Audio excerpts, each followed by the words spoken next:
Bonjour et bienvenue sur cette chaîne où d'habitude je vous propose des conseils éducatifs. Mais aujourd'hui, changement de cadre, changement de décor, changement de structure aussi. Je vais lire mon texte parce que c'est dense et qu'il ne faudrait pas que je m'égare.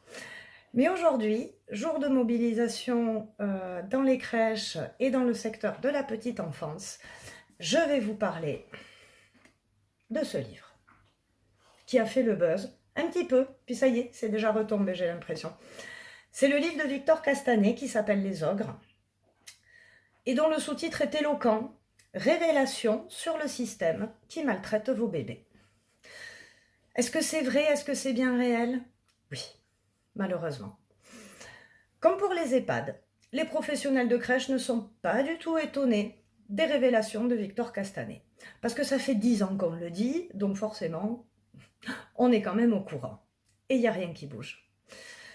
Ce livre parle essentiellement des crèches privées, notamment de People and Baby, parce que le fonctionnement de People and Baby et ses dirigeants rassemble toutes les dérives possibles. Ils ont le combo et ils cochent toutes les cases. Mais même dans le public et même dans l'associatif, la qualité de l'accueil est de plus en plus difficile à maintenir. Et j'estime que vous, les parents, à qui je m'adresse dans mes vidéos, et que j'accompagne depuis des années, vous avez le droit de savoir et vous devez savoir ce qui se passe parce qu'il est question de maltraitance et qu'il est question de vos enfants. Les scandales qui touchent les crèches, entre parenthèses, ils ont toujours lieu dans le privé quand même, c'est de pire en pire. Au début, on a eu des bébés oubliés dans les dortoirs. Après, il y a un enfant, je crois, un jour qu'on a retrouvé sur un parking devant la crèche. Il avait réussi à s'échapper. Mais en juin 2022, un drame s'est produit dans une crèche People and Baby. Une petite fille de 11 mois a été tuée. Il n'y a pas d'autre mot. Elle a été empoisonnée, elle a été tuée par une professionnelle de la petite enfance qui lui a fait avaler du desktop. C'est monstrueux. Mais comment on en est arrivé là? Suite à ça, le ministère a demandé un rapport à l'IGAS. L'IGAS, l'Inspection générale des affaires sociales. Et l'IGAS confirme les analyses que nous faisions sur le terrain depuis déjà donc pas mal d'années. Il y a des crèches de très bonne qualité et il y a des crèches dont le fonctionnement maltraite les professionnels et les enfants. Depuis ce rapport, qu'est-ce qui s'est passé? Toujours rien. Combien de drames, combien de livres, combien de rapports faudra-t-il pour que ça bouge? C'est pour ça que je fais cette vidéo aujourd'hui, parce que je crois qu'on a besoin de tout le monde. Des parents, des pros, et de chaque personne qui estime qu'un bébé ne devrait pas être maltraité par un système, en fait. Alors, même si j'ai pu mesurer toute ma carrière les dérives des différentes politiques petite enfance, j'ai quand même découvert des choses en lisant le livre de Victor Castanet, notamment la façon dont les acteurs privés s'enrichissent personnellement sur votre dos et sur le dos de l'État, parce que les parents payent et l'État subventionne. Et le directeur de People and Baby a des maisons à Dubaï, à Bali, il se déplace en hélicoptère, enfin, la vie est belle, quoi. J'ai découvert aussi qu'on peut facturer le prix du berceau, c'est-à-dire le prix d'une place, 15 000 euros quand on s'adresse à L'Oréal, 15 000 euros l'année, et 3 000 euros à une petite collectivité locale. Pourtant, il me semble que les bébés d'une petite commune ont les mêmes besoins que les bébés des salariés de L'Oréal, non? Voilà. Et quand on sait que 80% des dépenses d'une crèche, ce sont les salaires, eh ben on sait quel est le levier utilisé pour faire des économies. Et surtout, j'ai découvert à la lecture du livre de Victor Castanet la complicité de la ministre de l'époque, Aurore Bergé, avec la lobbyiste en chef du collectif des crèches privées, la fédération des crèches privées. Bon, c'est un lobby comme un autre. Et les lobbies, ça existe, il n'y a pas de problème. Par contre, c'est pas normal qu'ils soient copains avec les gens qui sont censés faire les lois. Parce qu'on se doute bien qu'ils vont faire les lois à leur avantage. Sur ce point-là précis du copinage, entre elle et la lobbyiste, des crèches privées, Aurore Berger a menacé de porter plainte. J'ai pas tellement d'opinion sur ce sujet, enfin j'ai pas de preuves en tout cas sur ce sujet, je laisse faire la justice. Mais quand même, ça m'a amenée à écouter Aurore Berger, lors de la commission d'enquête qui a été faite au sujet du modèle lucratif marchand des crèches privées. Et j'ai été sidérée par l'aplomb dont elle fait preuve dans ses mensonges. Elle cite le rapport de l'IGAS, c'est ballot parce que je l'ai lu, et elle affirme que le rapport de l'IGAS ne fait pas de lien entre la maltraitance et le secteur privé lucratif. Aurore Berger, vous êtes une grosse menteuse. Parce que le rapport de l'IGAS le dit clairement, et il y a au moins 3 passages dans ce rapport qui établit un lien entre le secteur marchand et les dérives possibles. Je vous lis un extrait de la page 72. Comme dans le secteur des personnes âgées, la régulation insuffisante du secteur marchand laisse prospérer des stratégies économiques préjudiciables à la qualité d'accueil. C'est clair ou c'est pas clair? Il rajoute ensuite: l'analyse des données financières fait apparaître plusieurs zones de risque. D'une part, on constate une progression anormalement faible des frais de personnel.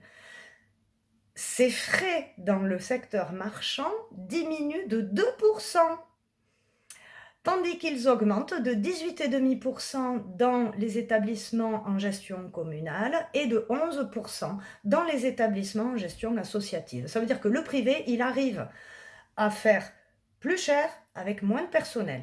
C'est balèze. Astucieux. Ensuite, Aurore Berger prétend, dans cette même audition, cette même commission d'enquête, que les maltraitances sont de l'ordre de la responsabilité individuelle. En gros, elle était givrée, on n'est pas à l'abri de recruter une nana qui a un pet au casque. Parce qu'on est d'accord, pour tuer un bébé, il faut quand même avoir un pet au casque. Mais là encore, le rapport de l'IGAS dit exactement le contraire. À ce titre, les risques de maltraitance dans la relation d'accueil ne peuvent être rejetés du côté de la pathologie psychiatrique. Les facteurs de risque tiennent à la dégradation des conditions de travail, à une insuffisance de formation, au manque de temps de réflexion et d'élaboration sur les pratiques et une culture insuffisante de signalement. Et on en remet une couche, les maltraitances individuelles ne peuvent être détachées de la maltraitance institutionnelle. C'est clair ou c'est pas clair là aussi? On n'a pas dû lire le même rapport peut-être. Moi j'ai une version pour les pros. Il y avait peut-être une version pour la ministre, je sais pas. Bon, donc, en gros, le rapport de l'IGAS explique clairement le lien entre maltraitance, dérive et logique lucrative et financière. Voilà. Dernier point qui me hérisse en tant que professionnel de terrain, c'est quand elle parle des contrôles d'abord, des contrôles, toujours des contrôles, alors que là aussi le rapport de l'IGAS dit tout simplement qu'il n'y a pas suffisamment de contrôleurs pour contrôler, mais là non plus, je ne crois pas que ça ait bougé. Et puis surtout, elle parle de la revalorisation des salaires, mais en fait, il manque 10 000 personnes. Il manque sur le terrain 10 000 éducatrices de jeunes enfants et auxiliaires de puériculture qui sortent des écoles tous les ans parce que on a créé plein de places en crèche, mais on n'a pas formé plus de monde. Donc il nous manque 10 000 personnes. Donc revaloriser des salaires de gens qui n'existent pas, ça ne va pas lui coûter cher à la ministre. Voilà, donc ça, c'est ce qui me choque le plus en fait. C'est le déni, le mensonge, les fausses solutions et les promesses en l'air. Donc cette chère Aurore dit que tout ça, ces rapports, ces livres, ces commissions d'enquête, c'est insultant pour les pros qui font bien leur travail. Mais Madame Berger, mais moi je suis ravie de ces rapports, de ces livres et de ces commissions d'enquête.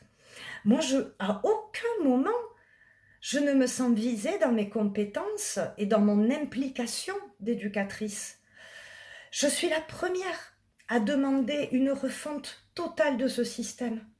Si je suis blessée, par contre, c'est par la façon dont les professionnels et les enfants sont traités. Et je suis scandalisée que ça se fasse avec la complicité de l'État. Que le secteur marchand soit là pour faire de l'argent, c'est logique. Mais c'est à l'État de nous protéger de la voracité de ces gens. Et vous ne l'avez pas fait. Au contraire. Au contraire, vous avez facilité le déploiement de ces structures privées. Parce que si le privé parvient à s'enrichir grâce à la pénurie de places en crèche, c'est bien avec la bénédiction de l'État. Et malheureusement, les crèches associatives et les crèches publiques ne sont pas épargnées par les difficultés.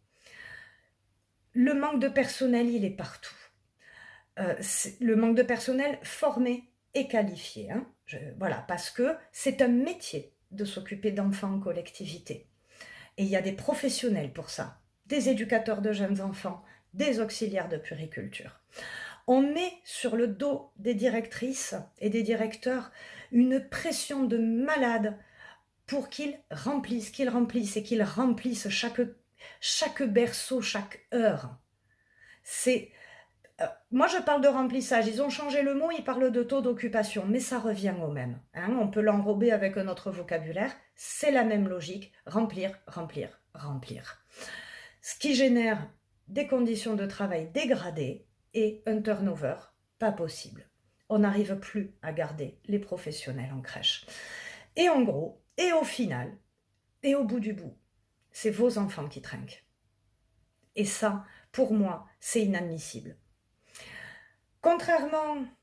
Alors pour les solutions, maintenant, parce que c'est bien joli de critiquer, mais il faut aussi avoir des idées pour que ça s'arrange.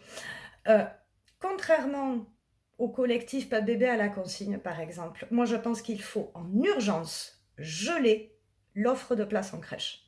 Il faut arrêter d'ouvrir des places en crèche tant qu'on n'a pas de personnel pour y aller, tout simplement. Donc il va falloir aider les régions, parce que c'est elles qui se chargent des écoles de formation, aider les régions, doter les régions de budget pour former des éducs, pour former des auxis. Mais il faut arrêter de créer des places alors qu'on a des gens en pénurie de professionnels sur l'existant. C'est ridicule, c'est aberrant. Et autre chose qui me semble très important d'avoir en tête, c'est la question des congés parentaux. Le rapport des 1000 premiers jours, qui est un autre rapport qui a été sorti pour la qualité de l'accueil, et le rapport de l'IGAS, parle de cet axe de prévention, permettre aux jeunes parents de garder leur bébé la première année, dans des conditions financières acceptables, évidemment. Ce n'est pas le cas aujourd'hui. J'ai connu plein de familles, de jeunes parents qui me confiaient leur bébé à 3 mois en me disant qu'ils n'avaient pas le choix. Ils n'ont pas le choix, sinon ils ne s'en sortent pas. Donc, l'État dépense chaque année 32 milliards d'euros pour financer des modes de garde. Dans ce financement, il y a les aides apportées aux crèches et aux parents. Au lieu de filer l'aide à la crèche, est-ce qu'on ne le filerait pas en rémunération aux parents, par exemple? Pour moi, il y a quelque chose vraiment à réfléchir dans cet axe-là, parce que j'ai toujours pensé que 3 mois pour arriver à la crèche, c'est beaucoup, beaucoup, beaucoup trop tôt. Donc ça, c'est vraiment une réflexion à mener collectivement et en société. Que les parents aient le choix. Si vous voulez reprendre le boulot aux 3 mois de votre bébé, il n'y a pas de problème. Par contre, quand la séparation est difficile, permettre aux parents de garder leurs enfants pendant 1 an avec des conditions correctes de rémunération, ça résoudrait la pénurie de places en crèche, ça libérerait des places, ça offrirait la garantie aux bébés d'être dans leur foyer et de tisser de bonnes relations. Alors maintenant, et pour conclure, est-ce qu'il faut avoir peur de mettre son enfant en crèche aujourd'hui? Non. Non, parce que la peur seule ne permet pas d'avancer, et comme la colère, je dirais qu'elle est mauvaise conseillère. Faut-il avoir aveuglément confiance? Certainement pas. Je pense que vous, les parents, vous devez être vigilants, sans exagérer et sans minimiser. Une chose m'a particulièrement émue dans le livre de Victor Castanet, c'est la culpabilité ressentie par ses parents dont les enfants ont été maltraités et qui ne s'en sont pas aperçus. Mais c'est compliqué. Un enfant qui refuse d'aller à la crèche, c'est normal. Jusqu'à quel point? Un bébé qui a des troubles du sommeil, des difficultés à l'endormissement, ça arrive. À quel moment on s'inquiète? Quand l'équipe vous accueille le soir en surnommant votre enfant la crapule, comme c'est décrit dans le livre de Castanet, est-ce que c'est acceptable? Parce qu'il y a aussi ces violences qui ne laissent pas de traces sur le corps.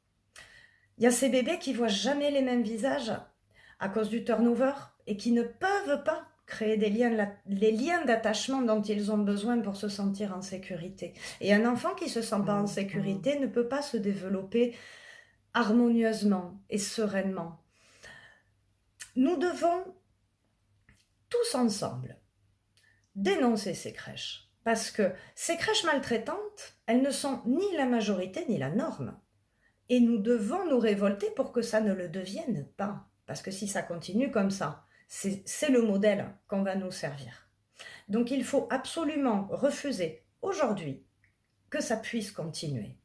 Il est inacceptable aujourd'hui en France que des bébés subissent de telles conditions d'accueil, conditionnées par des logiques financières et des logiques de profit. Voilà, c'était mon coup de gueule. Dites-moi en commentaire si vous avez envie d'en savoir plus sur les coulisses des crèches et leur fonctionnement. Je pourrais faire une vidéo à ce sujet.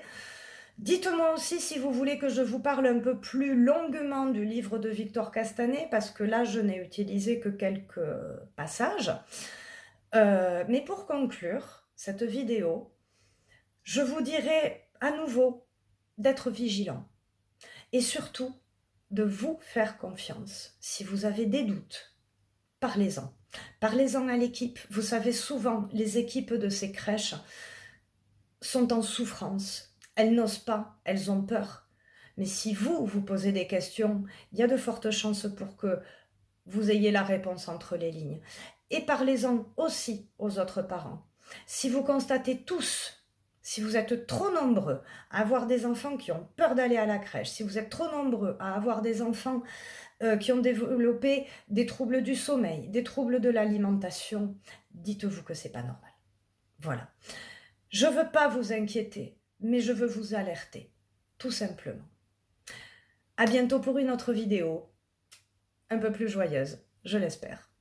À bientôt.